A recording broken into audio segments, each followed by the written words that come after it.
Внимание! В здании стадиона «Текстильщик» 3 вооруженных террористов. Захвачено более 30 заложников. Преступники выдвигают требования. Все оперативные службы начали контртеррористическую операцию. Район парка Степанова оцепили. Людей из рядом стоящих со стадионом домов, а также сотрудников и посетителей вещевого рынка эвакуировали.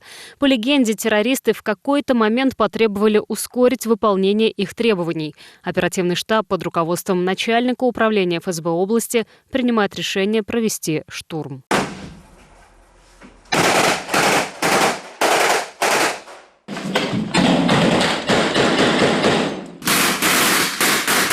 В ходе операции один террорист был нейтрализован, 2 других задержаны. Их сопроводили в прибывшие к месту захвата автозаки, полиция и УФСИН.